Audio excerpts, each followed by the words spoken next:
සුබ දවසක්. වෙලාව 4:22යි. අද පළවෙනි හයරක පටන් ගත්තේ. ඔන්න පර්සනල් හය එකක් මේකෙම ඉඳන් එයාපෝට් ආවේ. එතකොට ඒක රුපියල් 5000 හයර එකක් මම මේකට කලින් කියලා තියෙනවා. අපි පර්සනල් හයිස් වලට මේ වගේලායි සාමාන්‍යයෙන් මේකෙම ඉඳන් මේ ගන්න තමයි ගන්න කියලා. හරි. අපි බලමු ඉතින්. දෙවෙනි හයර එක මේක බිඩ් කරලා ගත්තේ.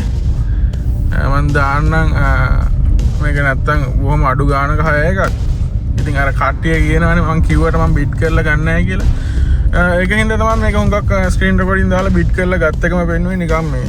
මොකද සාමාන්‍යයෙන් මම නොකරන දේවල් තව කෙනෙක්ට කරන්න කියන්නේ නැහැ මම. සහ කරන්න බැරි දේවල් කරන්න පුළුවන් කියන්නේත් නැහැ.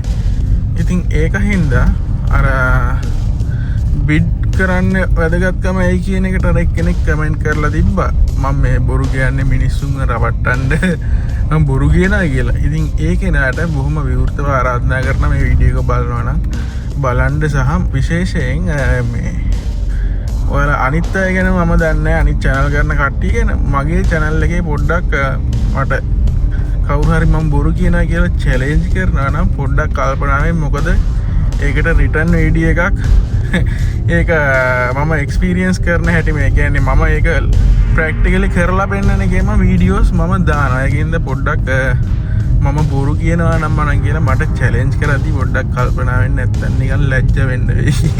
හරිද? ඉතින් මේක ආවේ මේකෙමු සෙමෙන්ටරි රෝඩ් එකේ ඉඳගෙන මේකෙමු ලෙල්ලමට ආවේ ටුවරිස්ට්ලා සෙට් එකක් 1000 ගාණක් ගත්තා ඒ 6 එකට. ඉතින් ඒකේ විස්තර ටික දාන්න. හරි සෙකන්ඩ් හයර් එක ගන්න යන්නේ දැන්. ඒක යන්න තියෙන බත්තරමුල්ල පාස්පෝර්ට් ඔෆිස්. ඉතින් ඒක බිඩ් කරේ නැත්තේ ඇයි කියලා බලන්නදී ඒක සෙඩාන් එකකටමයි ආවේ. ඒක ඕල්රෙඩි සාමාන්‍යයෙන් ඔය 6 එක 4000 ගානක 6 එකක් එන්නේ. ඉතින් නමුත් ඒක මම හිතන්නේ දෙතුන් වතාව ඩයල් වෙන්නේ නැති. ඉතින් මේ 6 එක එනකොටත් 5000 ගානක් තිබ්බේ.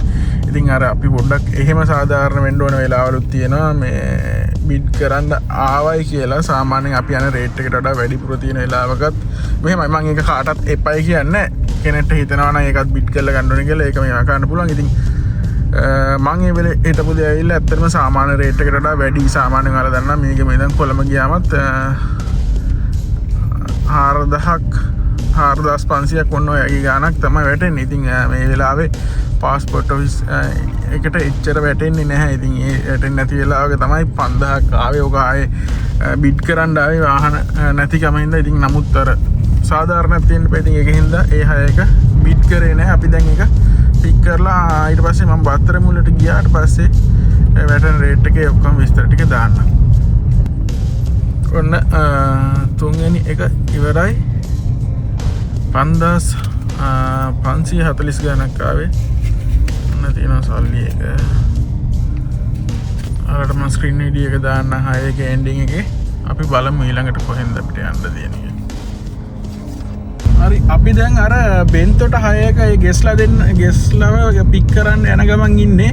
එයා ඒක කලින් දාලා තිබ්බා පොඩ්ඩක් අර ප්‍රී බුකින් එක ගැන එච්චර එයා දැනුවත්කමක් නැති හින්දා. නමුත් 6 එක යාට යන්න ඕනේ කිව්වේ 9ට. ඉතින් මම කොහොමත් අර 6 එක ගිහිල්ලා ගෙදර ගිහින් පොඩ්ඩක් දවල් වෙලා තමයි යන්න හිටියේ. ඉතින් ඒක හින්දා මම 6 එක මම කිව්වා හරි මම 9ට එන්නම් කියලා.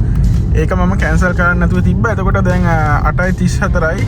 අපි එතකොට ඒගොල්ලොන්ව ගන්න යන්නේ 9ට ස්ටාර්ට් කරනවා. එතකොට කොළඹට ගිහිල්ලා තමයි බෙන්තොටට යන්න තියෙන්නේ. අපි ගිහින් බලමු බෙන්තොටට කීයක් වැටෙයිද කියලා. මට මතක හැටියට 6 එක ඩයල් වුණේ 12000 ගාණක්. නමුත් ඒක මල්ටිපල් ස්ටොප් 6 එකක්. ඉතින් ඒක හින්දා අනිවාර්යෙන් ඊට වඩා ගාණේ වෙනසක් වෙයි. ඉතින් අපි ගිහින් බලමු. ඔන්න බෙන්තොට 6 එක ඉවරයි. ඉතින් යාළුවා එක්ක කතා කර කර ආවා. ඒගොල්ලන්ට ඒකට ෆුල් හැපි. ඉතින් ගාණ දකින්න ඇති මම දැම්මා ස්ක්‍රීන් රෙකෝඩින් එක. ඕකට ඔන්න ගෙව්වේ ඩොලර්ස් වලින්. මේ තියෙන්නේ 6 එකේ සල්ලි. ඉතින් ඩොලර්ස් වලින් තමයි ගෙව්වේ. ඉතින් ඕම තමයි ඒ 6 එකේ විස්තරේ වුණේ. ඉතින් අපි බලමු. හරි ඒ තමයි ඊළඟ 6 එක. ඒක ආවේ මේ නිගම්බ ඕෂන් බ්‍රීස් ඉඳලා බණ්ඩාරනායක ඉන්ටර්නැෂනල් එයාපෝට් එකට. ඉතින් ඒ පැසෙන්ජර් එක අතේ තිබ්බා 2500ක්. ඒක සම්පූර්ණයෙන්ම දුන්න 1000 ගණක් 6 එක. ඉතින් යා ඒක සම්පූර්ණයෙන් දීලා ගියා එනකන් කතා කර කර එයා ඇවිල්ලා මෙහි බිස්නස් වැඩවලට ආපු කෙනෙක් ඉතින් යා ඕස්ට්‍රේලියා යන්නේ අද මෙහි ඉඳන් හරි අපි බලමු ඊළඟ හය එක කොහොම වේද කියලා හරි ඒ හය එක ඉවරයි ඒක කෙටි හය එකක් ඒක බිට් කරා මම ඉතින් ඒගොල්ලෝ ගත්තෙත් නෑ ඒක බිට් කරලා ඇත්තටම ඉතින් දැන් ඔය බොහොම පොඩි කිලෝමීටර්ස් ගානක් ඊට පස්සේ මම එමින් ගමන පාර තියෙන හින්දා මට වෙනම ආය යන්න සහ වෙනම ආය අතුලකට යන්න නැති හින්දා ඉතින් එමින් ගමන පාරේ හින්දා දාගෙන ආවා ඒක 700 ගානක් 709ක් වගේ තමයි වැටෙන්නේ පොඩි හයරක. ඉතින් දැන් මම ආයෙ මේ මීගම පැත්තට තමයි යන ගමන් ඉන්නේ. හරි ඒ හය එක ඉවරයි. ඒක ආවේ අපි වැලිහේනේ ඉඳලා ආවේ ඉතින් ඒක බිට් කරලා ගත්තේ සෙඩාන් එකකට ආපු හය එකක් වුණාට එතකොට ඒක 2041ක් තමයි හය එකේ ගාන වුණේ. හරි අපි බලමු ඉතින්. වෙලාව 9යි. අපි ඉතින් අද දවසට කඩේ වහන්න කියලා බැලුවේ. ඉතින් අද විස්තර ටික කියනවා නම් අද උදේම ඉස්සල්ලාම අර රුපියල් 5000 එයාපෝට් ඩ්‍රොප් එක පර්සනල් හය ඒක ගියා. ඊට පස්සේ අපිට තිබ්බා අර චීට කට්ටියගේ ෆිෂිප් මාකට් එකට ගිය එක තිබ්බා. ඊට පස්සේ ආයේ තව හය එකක් ගියා මේකම ඉඳන් බත්තරපුල්ලේ පාස්පෝර්ට් ඔෆිස් එකට.